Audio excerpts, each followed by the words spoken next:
सोमू नाम का एक किसान था।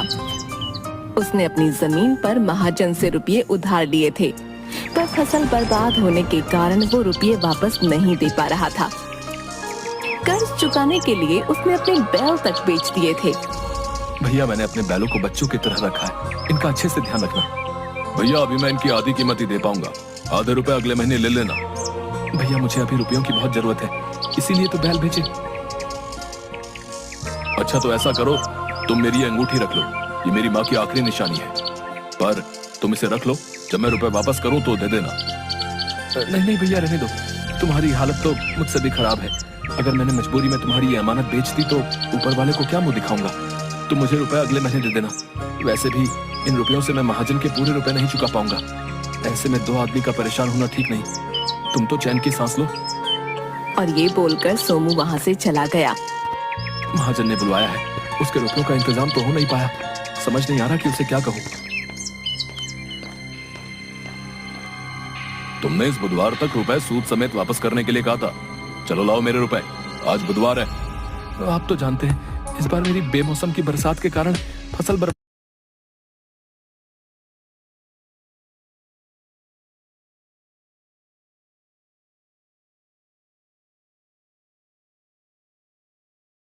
हो गई है। मुझे थोड़ा समय और, बस इतना ही है मेरे पास। समेत वापस करने के लिए कहा था। चलो लाओ मेरे रुपए, आज बुधवार है। आप तो जानते हैं, इस बार मेरी बेमौसम की बरसात के कारण फसल बर्बाद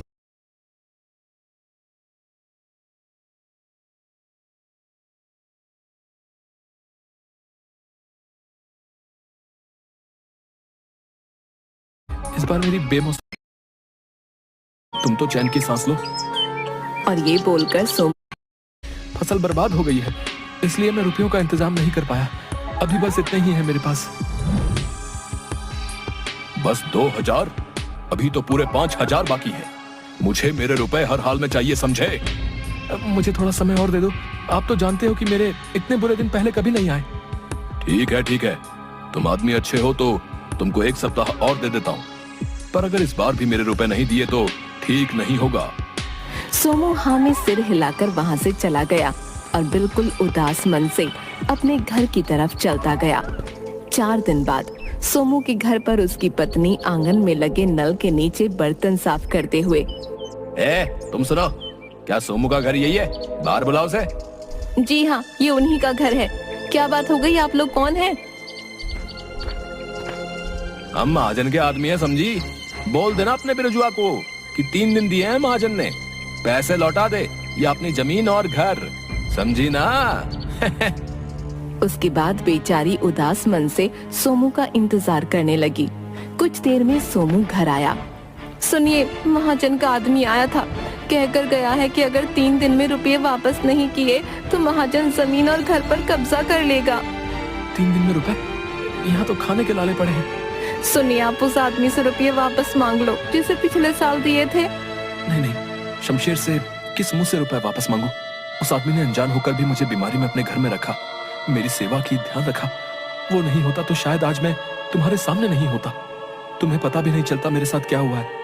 उसे रुपयों की जरूरत थी और मेरे पास थे तो दे दिए। पर उसने खुद ही कहा था ना कि 1 साल बाद वापस देगा।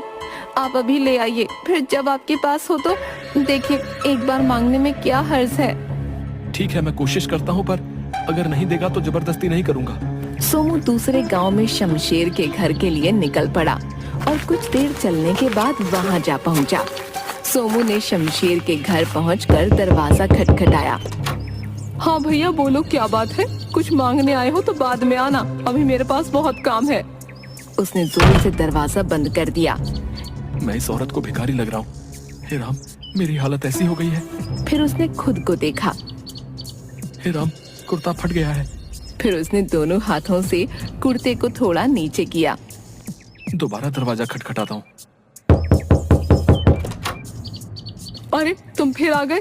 तुम लोग भी ना बिल्कुल चैन नहीं लेने देते। पर वो क्या? अब रुको यहीं। औरत अंदर चली गई। अरे, ये तो कुछ सुन ही नहीं रही। औरत एक रोटी लेकर आई। ये लो, अभी सब्जी नहीं है तो प्याज के साथ खा लेना, और हाँ, अब पैसे मत मांगना, रोटी दे रही हूँ, चुपचाप ले लो। पर आप मेरी बात तो सुनो। अरे, अभी भी कुछ कहना है? शमशेर को बुला दो, उससे काम है। कौन शमशेर? इस घर का मालिक है ना शमशेर, मुझे उससे थोड़ा काम है। शमशेर? कौन शमशेर? ये घर के मालिक मेरे पति रमानाथ हैं, समझे? मैं पिछले साल शमशेर के साथ इस घर में पूरे 15 दिन रहा था। ओ भिखारी, तुम पिछले साल की बात कर रहे हो रे? मेरे ब्याह को 10 साल हो गए हैं। मैं 10 साल से यहाँ रह रही हूँ। मेरे पति जन्म से। ये घर उनके पुरखों का है, पुरखों का, समझे? और मैं शमशेर के साथ इसी घर में था। तुम भिखारी होकर मेरा घर हड़पना चाहते हो? देखो, सीधे सीधे यहाँ से निकल लो, वरना ठीक नहीं होगा। मेरी बात तो सुनो। चलो चलो निकलो यहाँ से। अगली बार दरवाजा खटखटाया तो मार खाओगे। औरत ने उसके मुंह पर दरवाजा बंद कर दिया। सोमू थक हार कर एक पेड़ के नीचे बैठ गया। क्या हाल हो गया है मेरा, पहनने को ढंग का एक कपड़ा नहीं, खाने को दाना नहीं। तभी एक आदमी उसके सामने एक सिक्का फेंक कर चला गया।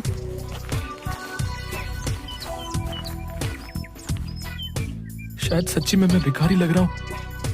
तभी उसकी नजर सामने एक घर के आंगन में घड़े बनाते कुम्हार पर पड़ी। उसे देखकर सोमू कुछ याद करने लगा।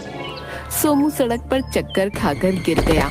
उसे बहुत चोट लगी और खून बहने लगा। तभी वहाँ शमशेर आ गया। ए भैया संभल कर, लो मेरा हाथ पकड़ो। शमशेर ने उसे सहारा देकर खड़ा किया और घर ले गया। तुम तो चलने की हालत में नहीं हो, तुम्हें तो बहुत तेज बुखार भी है। ऐसा करो, कुछ दिन यहीं मेरे साथ इस घर में रहो, जब अच्छे हो जाओ तो चले जाना। सोमू खड़े होने की कोशिश करता है पर गिर गया। अरे रे भैया संभल कर, कहीं ऐसा ना हो कि जिंदगी भर न चल पाओ। ना ना ऐसा मत बोलो, तो आराम करो। शमशेर ने उसकी बहुत सेवा की। सोमू अब थोड़ा बहुत चलने लगा। यहाँ भीतर पड़े पड़े जी घबराने लगा है, थोड़ा बाहर हो आऊं। अकेले कहीं चक्कर खा के गिर ना पड़ो, अभी भी बहुत कमजोर लग रहे हो। चलो मैं भी चलता हूँ। दोनों घर से बाहर निकले तो सामने वाले घर में घड़े बनाते हुए कुम्हार ने आवाज दी। ए भैया कहाँ जा रहे हो? तुम तो जब से आए हो घर में ही कैद हो, बाहर ही नहीं निकलते। दोनों उसके पास जाते हैं। भैया तबीयत ठीक नहीं है, इतने दिनों से कोई आज जाकर बुखार उतरा है। एकदम मुरझाए लग रहे हो। तभी मैं सोचूं पड़ोस में नया आदमी आया और कोई बातचीत नहीं। ए देखो, तुमको तो ढंग से धोती तक बांधनी नहीं आती है। ठीक तो है? नहीं ठीक नहीं है, तुमको चलने में दिक्कत हो रही होगी। मैं बताता हूँ ठीक कैसे होगी। कुम्हार ने सोमू की धोती को थोड़ा पीछे से खींचा। अब ठीक लग रही है। अब सही है। सोमू कुम्हार के पास गया। भैया जरा सुनो तो। तुम अंदर मत आओ, वहीं रहो। पता चले कुछ तोड़ फोड़ दिया तो बिना बात के नुकसान हो जाएगा। वहीं से बोलो क्या चाहिए। तुमसे कुछ पूछना है। अच्छा मैं आता हूँ। बोलो क्या बात है। भैया मुझको पहचाना नहीं तो कौन हो तुम? मैं पिछले साल वो सामने वाले घर में तुमने मुझको धोती बांधनी सिखाई थी। सोमू तुम ये का हाल बना रखा भैया, फिर से कहीं चक्कर खा के गिर गए क्या? सोमू ने मुंह लटका लिया। शाम होने को आई है, चलो अंदर आओ, पहले नहा धोकर कुछ खा पी लो, फिर बात करेंगे। रात को सोमू और कुम्हार खाना खाते हुए। भैया मैं सुबह से इस गांव में शमशेर को ढूंढ रहा हूँ, पर कोई आदमी सीधा जवाब नहीं दे रहा। कौन शमशेर? इस गांव में कोई शमशेर नाम का आदमी मैं भी नहीं जानता। क्या गजब करते हो भैया, उस दिन जब तुमने मुझको धोती बांधनी सिखाई वो मेरे साथ खड़ा था। अरे नहीं, ऐसा कैसे हो सकता है? मुझे अच्छे से याद है तुम अकेले थे, तभी मैं सोच रहा था कि अकेला आदमी घर के बाहर ही नहीं निकलता। भैया याद करो ना, शमशेर तुम्हारा पड़ोसी सामने वाले घर में रहता था। उसने मेरी बहुत सेवा की थी। जाते समय मुझसे पूरे 5,000 रुपए उधार भी लिए थे। कहा था 1 साल बाद वापस करूंगा। अरे तुमको कोई भरम हुआ भैया, सामने वाले घर में तो रमानाथ रहता है। रमानाथ और उसका परिवार पिछले साल गंगा जी गए थे, तो मुझे लगा तुमको घर की रखवाली के लिए बुलाया है। मैंने जब भी तुम्हें देखा अकेले देखा था। मुझे इस गांव के बारे में कुछ नहीं पता भैया। मुझे तो यहाँ शमशेर लेकर आया था। 25-26 साल का लंबा चौड़ा लड़का, काला, लंबी लंबी मूछें, आगे एक दांत टूटा हुआ, आगे का दांत टूटा हुआ, ऐसा हुलिया और शमशेर। देखो भैया, ऐसा एक आदमी था तो था, मतलब इस हुलिये का एक शमशेर था, पर वो 3 साल पहले अचानक गायब हो गया था। धरती निकल गई या आसमान किसी को नहीं पता। 3 साल पहले गायब हो गया। अरे नहीं भैया, मैं तो पिछले साल ही मिला हूँ भैया। लगता है शमशेर के नाम से किसी ने ठगी की है। मैंने तो यहाँ तक सुना है कि वो गलत काम करता था, 2 नंबर का धंधा, और उसी के किसी दुश्मन ने, समझ रहे ना। मैं कहता हूँ तुम उसके चक्कर में मत पड़ो, सुबह को अपने गांव निकल जाओ। सोमू ने हाँ में गर्दन हिलाई। भैया तुम्हारा बहुत एहसान, मेरे तो कपड़े भी फट गए थे। कोई बात नहीं भैया, बस अपना ध्यान रखना है। सोमू वहां से चला गया। चलते चलते दोपहर हो गई तो वह एक पेड़ के नीचे बैठकर रोटी खाने लगा। खाते खाते अचानक हिचकी आने लगी।